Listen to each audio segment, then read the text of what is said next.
नमस्कार मंडळी, lifestyle with Gargi या व्लॉगमध्ये तुमचं स्वागत आहे। आणि आज आपण बघणार आहोत गाजर हलवा। गाजर बघून तुम्हाला समजलंच असेल, तर आज आपण गाजर हलवा बघणार आहोत। आणि हे मी मार्केटमधून 2 किलो गाजर आणलेत। खूप छान असे लाल लाल आहेत आणि गोड आहेत। आता मी ते सोलून घेते आणि आता त्याची आपल्याला साल काढून घ्यायची आणि नंतर ते किसून घ्यायचे आहेत व्यवस्थित। आणि त्यासाठी आपल्याला आता लागणार आहेत, इकडे मी ड्रायफ्रूट्स घेतलेत, बदाम, काजू, पिस्ता आणि किसमिस। आणि 1 वाटी मी इकडे मावा घेतला आहे। ऑप्शनल आहे, पण घेतला तर बरं होईल, कारण का आपण एकदम हलवाई स्टाईलमध्ये गाजरचा हलवा बघणार आहोत। आणि ड्रायफ्रूट्स तुम्हाला जे हवेत ते तुम्ही त्यामध्ये घालू शकता। आणि एका साईडला मी इकडे अर्धा लिटर दूध गरम करायला ठेवलं आहे। दूध आपल्याला गरमच घ्यायचं आहे। आणि आता हे माझे जे गाजर घेतले होते ते मी आता किसून व्यवस्थित कुकरच्या डब्यामध्ये ठेवलेत, कारण का आपल्याला ते कुकरमध्ये शिजवून घ्यायचे आहेत। तर त्याआधी आपल्याला शिजवताना त्यामध्ये तूप घालून घ्यायचं आहे। दोन्ही डब्यामध्ये मी तूप घालणार आहे आणि नंतरच आपल्याला ते कुकरला लावायचे। तर कुकरमध्ये 3 शिट्ट्या येईपर्यंत आपल्याला तो व्यवस्थित शिजवून घ्यायचा आहे। आता मी कुकरमध्ये ठेवलं आहे, बघूया 3 शिट्ट्या झाल्यानंतर व्यवस्थित वाफवून घ्यायचं आहे।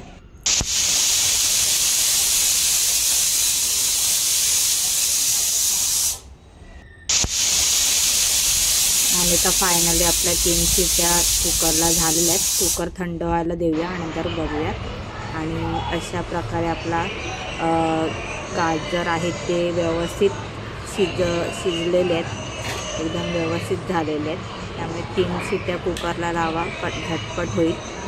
असंच कढईत आपण शिजवायला घेतलं तर खूप वेळ जातो, त्यामुळे कुकरला लावून पटकन करून घ्या। आणि आता आपण पुढची प्रोसेस करायला घेऊयात।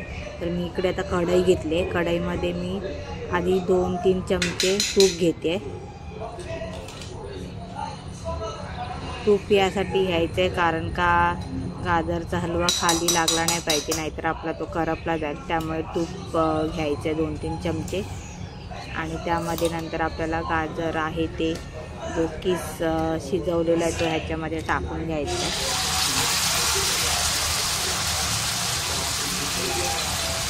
मी सगळं टाकून घेते, नंतर दाखवते। तर अशा प्रकारे सगळं टाकून घेतलं आणि शिजवल्यामुळे त्याचं जे पाणी असतं ते राहतं। तर आता आपल्याला काय करायचं आहे, तर इकडे मी आधी जे पाणी आहे ते पूर्ण आटवून घेणार आहे।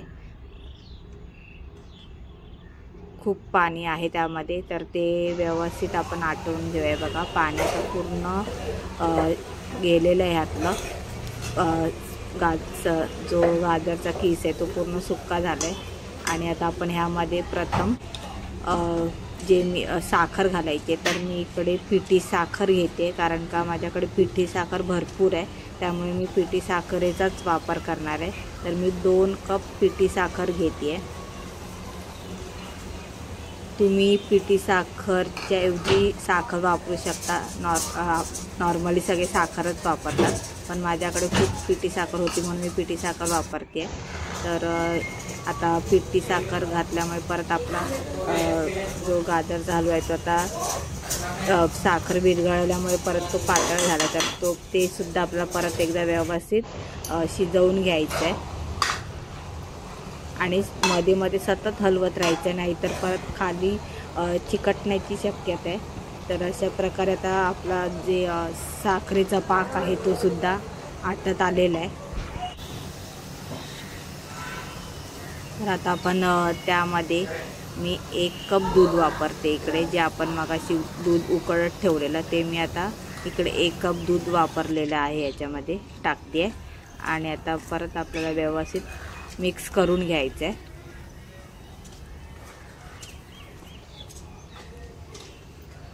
गाजर स्वस्त असतात, पण जे बाकीचं जे साहित्य असतं ते खूप महाग पडतं। आणि पण एक आहे की आपल्याला घरी व्यवस्थित खाता येतो मनसोक्त।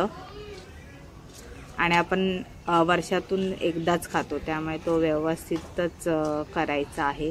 एकदम जसा आपल्याला बाजारामध्ये दुकानामध्ये जो शॉपमध्ये मिळतो तशा पद्धतीतच आपल्याला तो व्यवस्थित करून घ्यायचा आहे. आणि मी ज्या पद्धतीने करते त्या पद्धतीनेच करा. आणि इकडे मी हे मिल्कमेड घेतलं आहे, नेस्लेचं मिल्कमेड 200 ग्रॅमचं पॅकेट आहे. ते मी पूर्ण ह्याच्यामध्ये मिक्स करून घेणार आहे. आम्ही तर वर्षातून एकदाच खातो या थंडीमध्ये, त्यामुळे मग एकदम तो व्यवस्थित म्हणजे चांगल्या पद्धतीने त्याच्यामध्ये सगळं काय काय घालून मिक्स करून तो खातो. एकदाच त्याचा आस्वाद चांगला घेतो.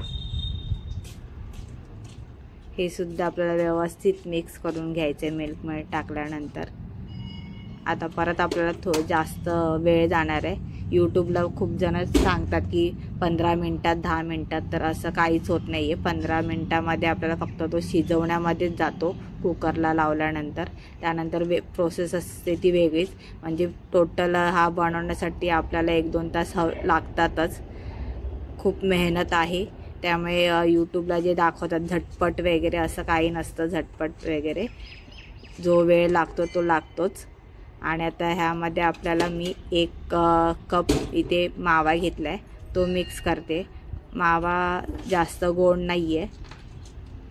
आणि जे मी साहित्य वापरले आणि त्यामध्ये साखर वापरले त्या सगळ्याचं माप घेतलं तरीसुद्धा जो आपला हलवा आहे तो व्यवस्थितच गोड होतो आहे. जास्त नाही होते, नाहीतर सगळ्यांना वाटेल हिने 2 कप साखर घेतली आणि त्यात मिल्कमेड घेतले, परत मावा घेतले तर किती गोड होईल. तर काही नाही आहे, एकाच प्रमाणामध्ये तो गोड होतो आहे. आणि हे जे मी ड्रायफ्रूट्स घेतलेले ते व्यवस्थित तुपामध्ये भाजून घेतलेत. आणि आता ते सुद्धा याच्यामध्ये मिक्स करून घ्यायचे आहेत आपल्याला.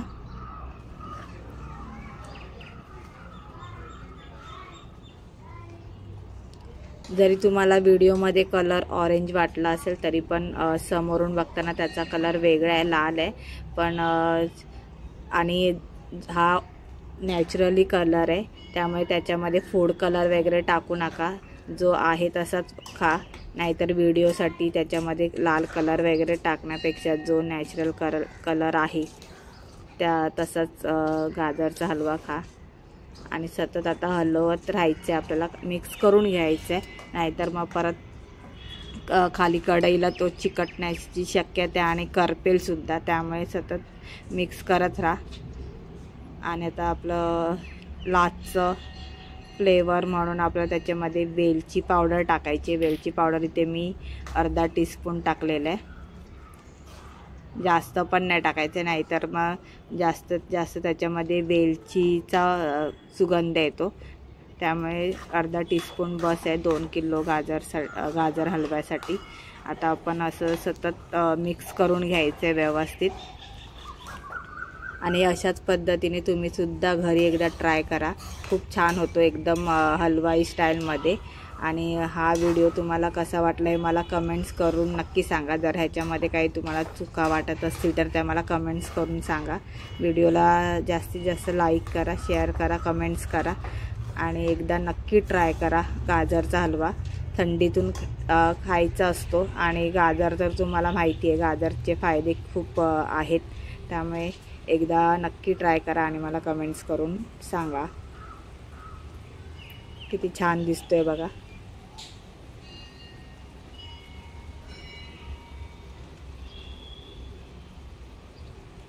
आता हे सगळं जे दूध वगैरे आटून गेलं की असा सुक्का झाला की समजायचं की आपला गाजरचा हलवा परफेक्ट तयार झालेला आहे. आता एकदम परफेक्ट हलवा झालेला आहे. सगळं आपलं दूध वगैरे जे साखर टाकलं ते सगळं आटून गेलं आणि आता इथे हलवा आपला सुक्का झालेला आहे. तर ज्यांना कोणाला गरम हवा असेल त्यांनी गरम खा, नाहीतर फ्रीजमध्ये ठेवा. थंड करून पण खूप छान लागतो.